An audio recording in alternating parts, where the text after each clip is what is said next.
A widely recognized and very debated area of business practice is affirmative action.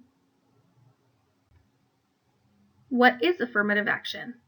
By definition, it is a policy or a program that strives to redress past discrimination through the implementation of proactive measures to ensure equal opportunity.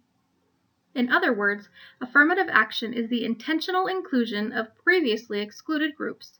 It has been the subject of scrutiny for decades. Affirmative action originated in 1961 when President John F. Kennedy gave Executive Order 10925. This order introduced the task of government employers to ensure that all applicants would be given equal consideration regardless of race, color, religion, sex, or national origin. A few years later, when the Civil Rights Act of 1964 was passed, this consideration was extended to non-government employers as well, paving the way for affirmative action policies. Who is protected under affirmative action?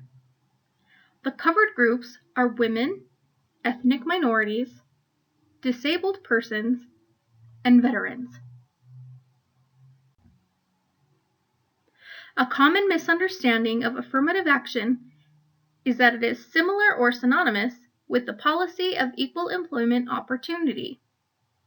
Under equal employment opportunity, each individual has the right to be evaluated on the basis of his or her qualifications, free of discrimination or stereotypical perceptions. Affirmative action, however, goes further than equal employment opportunity, because it affirms that organizations will seek to overturn past discrimination against these groups by taking positive strides to recruit, employ, retain, and promote these persons when they are underrepresented in the workforce.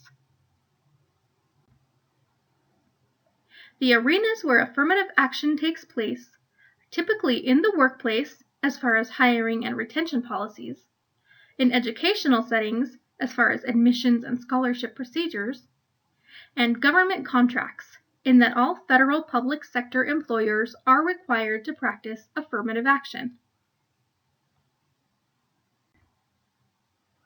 Affirmative action works its way into society through three avenues. First, legal requirements, in which affirmative action recruitment measures are required for federal contractors and subcontractors. Second, judicial affirmative action, in which affirmative action policies required by government mandates can be enforced through the legal system. And lastly, voluntary action plans, in which some employers adopt voluntary affirmative action programs. For example, an employer may implement a program to encourage more women to apply for a job category that has traditionally been dominated by men. This style of affirmative action is quite uncommon because these programs are very difficult to put into practice. Most employers choose not to implement these programs unless they are required to do so. Affirmative action may be required under a few main criteria. As discussed previously, government agencies, for one, are required. Second, certain states also require affirmative action for state employers. And lastly, courts may require certain organizations to take affirmative action programs as restitution for discrimination. Under this specific area, however, there are limitations. These limitations are that 1. Measures may not be overly burdensome on third parties, for example, by requiring layoffs in order to achieve the racial balance. Second, they may not require the hiring or promotion of unqualified individuals. And third, they must be temporary, lasting only until the program's goals are achieved. Some of the pros of affirmative action are as follows. First, the fact of the matter is that racial discrimination still exists. The idea is that if affirmative action was abolished, it would be more likely that inequality against ethnic minority groups would increase. Another fact is that diversity will always remain desirable, and the policies behind affirmative action inspire all disadvantaged groups to enter an advanced educational system and subsequently the workforce, creating more diversity. Lastly, Affirmative action in the workforce is the most logistical way to ensure that ethnic minorities are provided with the same opportunities as candidates from other races. Supporters of affirmative action boldly argue that the future of American business and economy depend on affirmative action policies. General Motors is an example of a company that publicly supports affirmative action.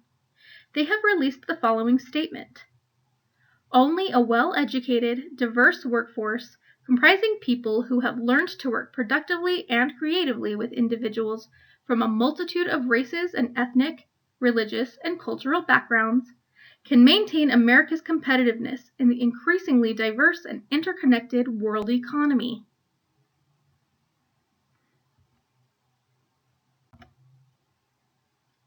Opponents to affirmative action contend that the efforts do more harm than good.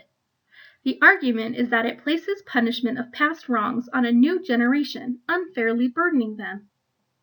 Additionally, by giving preference to selected classes, some feel that it is taking opportunity away from other deserving candidates.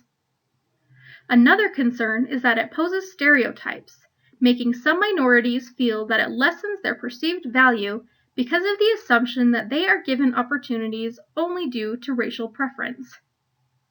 One last opposition, which is specific to education, is that affirmative action sets students up for failure. This idea has been coined the mismatch theory and is said to happen when schools place students in programs above their ability because of these policies. As a consequence, they suffer at the collegiate level and subsequently at a career level. The biggest opposition to affirmative action derives from the argument that it causes reverse discrimination. By definition, reverse discrimination is the action taken against individuals who are traditionally considered to be in power or the majority, such as white men, or in favor of a historically non-dominant group.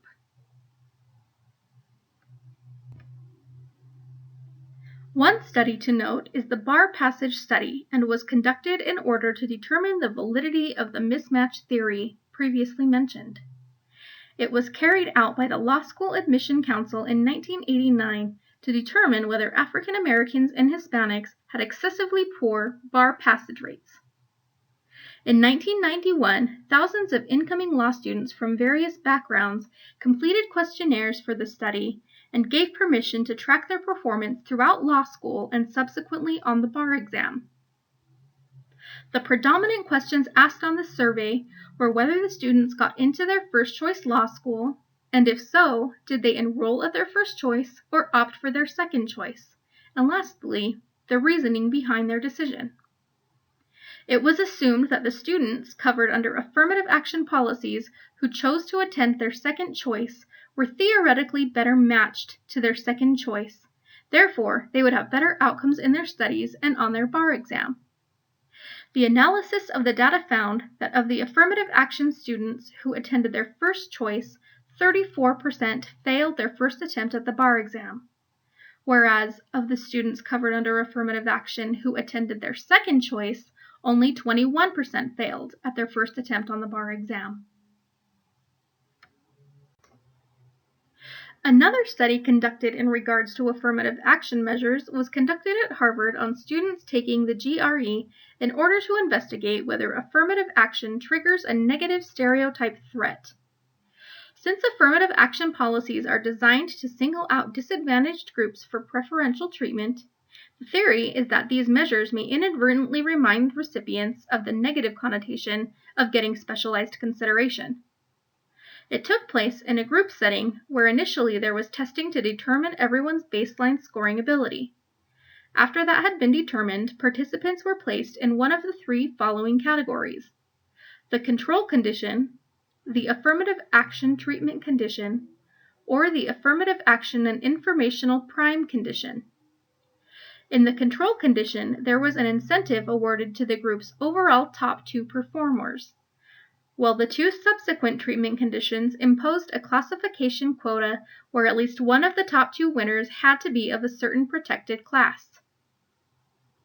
The difference between the second and third group is that the second group was not informed of the classification quota on their winners, yet in the third group, the information regarding the quota was given to the subjects prior to the exam, so the protected class members in that group knew that they were being given special consideration. The key findings of this study concluded that there was in fact a difference for those who knew that they were protected under affirmative action. Those who showed lower initial baseline ability performed significantly better under the assumed affirmative action, while those with high initial baseline ability performed significantly worse. These results displayed that those of lower ability benefit from receiving encouragement and a real chance for success. However, for high ability candidates, the encouragement effect had a negative impact on them. As for some of the statistics regarding affirmative action, the fact is that very few people, minority or not, have reported having an actual experience with affirmative action. Only 16% of people nationwide have reported that they have either been assisted or discriminated against due to these policies. Of the 16%, the majority of African Americans say they've been helped, while Caucasians generally said they have suffered. As of 1987, 64% of African Americans were in support of affirmative action, but by 2003, the support decreased to 55%. The opinion of Caucasians was a mere 18% in 1987, yet had risen to 24% by 2003. In terms of fairness, only 45% of Caucasians felt that the programs were fair, while 58% of African Americans and 70% of Hispanics felt the programs were fair. Affirmative action was readdressed 15 years ago in a case of reverse discrimination when the University of Michigan took race into account when granting admission into their law school. The official U.S. Supreme Court decision of the law school case reaffirmed that universities may take race into consideration as one factor among many factors when selecting incoming students. The reason for this is that affirmative action programs serve to provide benefits derived from a diverse student body. However, in a separate case against the same school, the U.S. Supreme Court decided that the use of race in the University of Michigan's undergraduate program had to be modified. This was due to the fact that their undergraduate program did not take individualized consideration of its applicants, unlike the law school. Since these cases resolved, there have been multiple legal challenges following them in regards to affirmative action, most of which have been unsuccessful, leaving the policies in place. Affirmative action remains controversial, focusing on the vast disagreement about the greatest approach to remedy discrimination, past or present. In terms of alternatives, there have been proposals to replace affirmative action policies in educational settings with initiatives such as improving educational circumstances for minorities starting in kindergarten. Or also, there is accepting the top 10% of graduates from each high school in a given state, regardless of how they measure up to students from other schools. The bottom line about affirmative action today is that ethnic minority groups remain less prosperous than their Caucasian counterparts. Addressing this issue is very likely to remain a debatable topic into the foreseeable future.